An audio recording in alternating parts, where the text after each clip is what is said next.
Good evening. I'm Dr. Fred Rouse, the Real Money Doctor, and it's currently Thursday, April 9th, just about 7 o'clock, a few minutes before. And the world is changing. Okay? And I'm here to let you know how it affects you and your ability to get, protect, and enjoy your money, life, and retirement. The world is changing, and it's not going back. Right now, the U.S. has over 450,000 cases of COVID right now. Over 16,000 deaths already in just 3 months. New York State has over 160,000 cases by itself. Over 7,000 deaths. Of those, 5,100 deaths are in New York City by itself. Now, yesterday, New York City had the highest number of deaths ever. I think it was close to 700. Okay. It appears to be peaking at this point in time. It appears as though they're not getting as many new cases as they were before. New Jersey is still number 2. Their count is up to 51,000 right now. 51,000 cases in the state of New Jersey, over 1,700 deaths. And they're expected to peak just about a week before, or actually a week after, New York, so sometime next week. Now, all these people are sick and dying are not just numbers. It's easy to just group them all together. It's a number. It's a number. Each one of them is somebody's mother, somebody's father, somebody's brother or sister, somebody's grandmother or grandfather or their aunt. Okay? All these are individual people. And you can't really forget about that. It's easy to lump them all together because you don't know them personally. Some people do. Okay? These are people. Okay? This is a big thing happening right now. The world is changing, and it's not about to go back. On top of the doctors and the nurses and the respiratory therapists, the EMTs and the police and the firefighters, all across the country, the middle class workers, the people that drive the buses, stock the shelves, deliver our packages, keep the utilities running, okay, they remain on the job providing basic services so that we can maintain our life the way it is at this point in time. Now, these people, they're getting sick and they're dying of COVID. Okay. It's not just the numbers. These are people that are actually stocking shelves. Okay, there was a story, someone who worked in a giant restaurant, a giant store, okay, as a cashier, also stocking shelves, been there for 6 years. She was determined to go into work. She knew what the risks were. She was determined to go into work to make certain that her people had what they needed. After work, she went and delivered stuff, groceries, to senior citizens. While she was in the store, she helped senior citizens that were having a hard time getting around into the bathroom to use the facilities and helped clean up afterwards for them. Okay. She just died. She was only 26. The world is changing, and it's not going back. Okay. The president is continually concerned with his ratings for his daily briefings as he browbeats reporters. It's an absolutely ridiculous situation. He continues to refuse to fully invoke the Defense Production Act, forcing state governments to try on their own to figure out ways to handle a national crisis at a state level. They were never intended to do that. He continues to refuse to name a single non-political military person with a serious logistical background to be in full charge of the supply chain and get a coordinated federal response to this national problem. The world is changing, and it's not going to go back. The markets right now are still down 20% from their high just 2 months ago. They have little bounces here and there. It goes up one day, down another day, but it's still down. The economy lost 701,000 jobs last month. We're now at 10% unemployment nationwide. 10% unemployment nationwide. Haven't seen that for years. The president has spent a total of 18 and a half hours giving his coronavirus briefing so far. 18 and a half hours since he got started giving coronavirus briefings. And not one day goes by that the story doesn't change from one day to the next. Sometimes it changes inside the briefing itself. And now they're hinting about reopening the economy sooner instead of later. Possibly as soon as the end of this month. Why do I bring this up? Do I hate the president? Am I some type of ultra-liberal socialist? I don't think so. I served in the Coast Guard from 71 through 76. It was the tail end of Vietnam. Okay. It was the same time the president got a doctor's note that his daddy paid for so that he didn't have to serve. I spent years as a respiratory therapist at a level 1 neonatal ICU unit and a trauma unit, as well as an ICU, CCU, and pediatric ICU in an inner city hospital. I spent over 20 years as a certified financial planner working with select individuals and small mom and pop businesses with 0 to 6 employees. So I'm a relatively conservative person. COVID-19 has me seriously concerned, and it directly affects you. When the president basically fires the people that would oversee several trillions of dollars of relief money and how it's spent, it directly affects you. It's your money that they're spending. When the president pushes medical treatments for COVID without any medical training or a license whatsoever, it directly affects you. When the president said that if you want a test, you can get a test, is blatantly untrue. Even the frontline healthcare workers can't get tests. This directly affects you. When the president, along with many of his supporters, consistently rail against a massive fraud that's being perpetuated with mail-in ballots, even though the president himself mailed a ballot, it's okay for him but not for you. And the fact that there's never been any remotely seriously study that indicated any voter fraud in mail ballots that seriously affected a result. Even though Washington State has been doing mail-in ballots since the year 20,000, 10 years ago.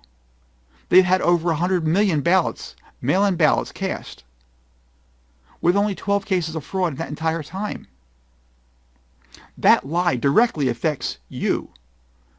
The same way it affected the citizens of the state of Wisconsin on Tuesday, when they had to go out in the middle of a pandemic and stand in lines for up to 2 hours just so they could vote. And when the president and his political cronies are pushing for an early opening of the economy, when all the science and the medical professionals are saying, don't do it, it directly affects you. Now, I'm not against Trump. I'm not an adversary of Trump. I don't need to be. Trump is against Trump. All you need to do is watch his own statements and the irresponsible lies. They change from day to day, week to week. The world is changing. It's not going to go back. There was a certain world before 9/11 happened. It changed and it never went back to the way it was before. There was a world before COVID happened. It's changing right now before our eyes, and it's not going to go back. You can't reopen an economy and get people back to work until you know if they're infected or not, or if they've at least been cleared. You can't do that without massive testing. New York State did over 10,000 tests the other day. If they did 10,000 tests every day for the last 30 days, and they couldn't because they didn't have the tests, but if they did, they would have done 300,000 tests. That sounds like a great number. It really does. Until you realize that New York State has a population of 19.8 million. That means they would have tested basically 1.5% of their population. The governor of Texas the other day went on and he said, well, we've tested 100,000 Texans to date. And that sounds really good too. Until you realize that the state of Texas has a population of 28 million people. They've tested less than 0.4% of their population. That's why you need a single, non-political military person with a serious logistic background in full charge of the supply chain to get a coordinated federal response to this national problem and get the testing done. All this directly affects you and your ability to get, protect, and enjoy your money, your life, and your retirement. And that's really my only concern. I'm retired right now. I do things to amuse me and see if I can help somebody along the way.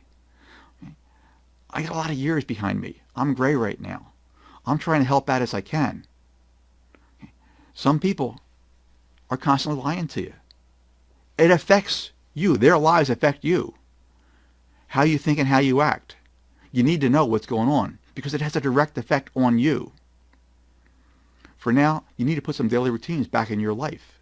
You need to keep a schedule. You need to plan your finances for at least the next 3 months.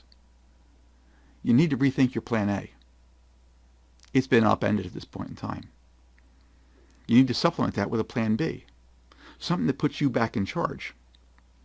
Okay. You need to be in charge and in control of your money and your life. It's difficult to do that while you're working a W-2 job for somebody else. They dictate your hours. They dictate your pay. You have to ask permission for a day off. You have to ask permission for vacation time. Okay. If you have your own business, you don't need to do those things. That puts you back in control. Having your own business puts you back in control. It's not that difficult to do, and when you get some downtime, now's a really, really good time to give that some thought. What can you do for you? Now, we're still in the middle of this pandemic. Okay.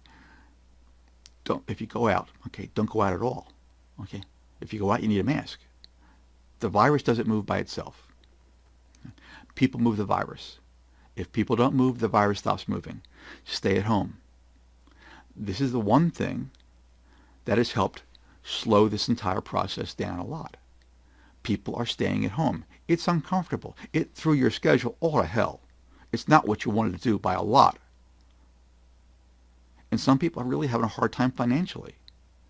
But that one thing, staying at home,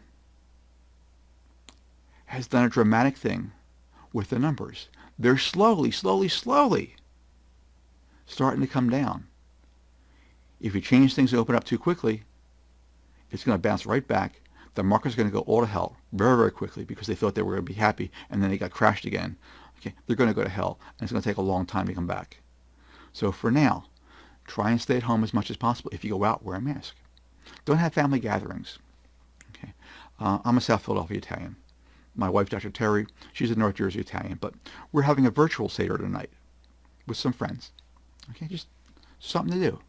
Get together with some friends with a computer there, a laptop, having a virtual Seder. And again, I'm not even Jewish, but it seems a nice thing to do, and our friends are. Now, if you have to go out, okay, for groceries, and you do, at some point in time, you have to go out for groceries. You might have to go out to the pharmacy for medications. Okay, if you go out, wear a mask. Okay? Don't change your behavior to avoid infection. Assume you're infected.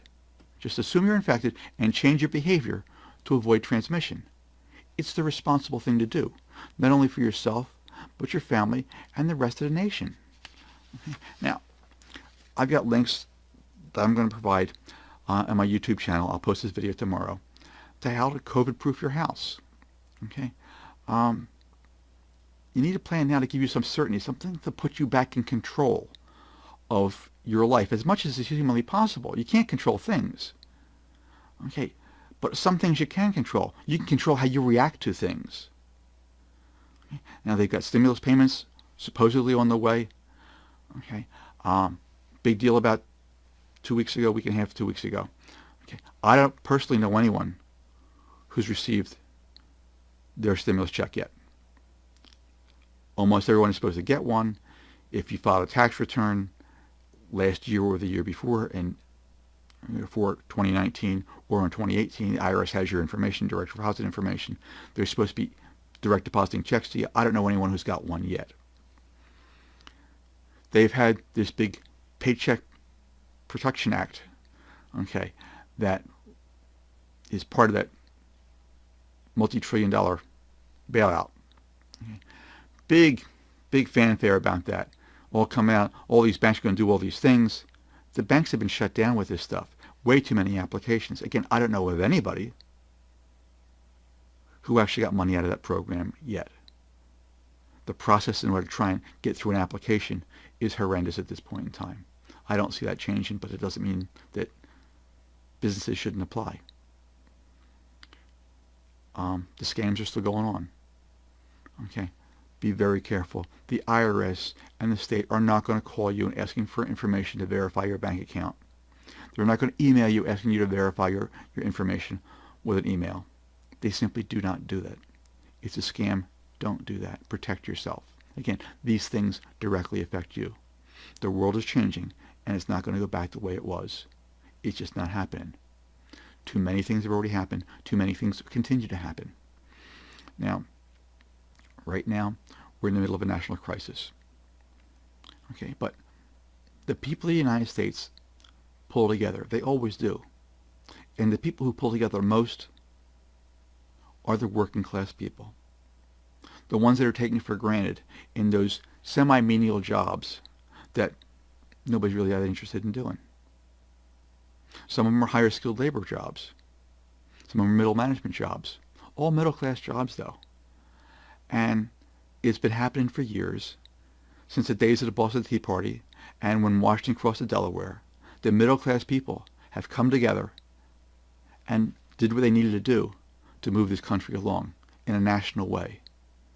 Happened in World War I, happened in World War II, happened in Vietnam. Right now, Afghanistan, okay, Iran. Who fights those wars over there? All the middle class kids. We're in a voluntary system at this point in time. No more draft. That means the higher end kids, they don't go. Okay. Who goes in the military right now? The middle class kids. Okay, because it's their only job opportunity for a lot of them. Okay, so the middle class people are the ones that are holding this whole together. Okay, be grateful for them. They're doing amazing things. Okay, you got to maintain your sanity right now. Too many things going on. It's easy to get overloaded with all the information. Turn the news off. Turn the news off. 5-10 minutes of news is more than enough. More than enough to keep you up to pace as what's going on, because there's very little going on. We're waiting for checks. That's it. You continue to do the things that you do on a daily basis. I've got some links posted. If you have little kids, Dr. Terry does a reading at 7:30. Okay, for small kids. Bedtime books with Dr. Terry.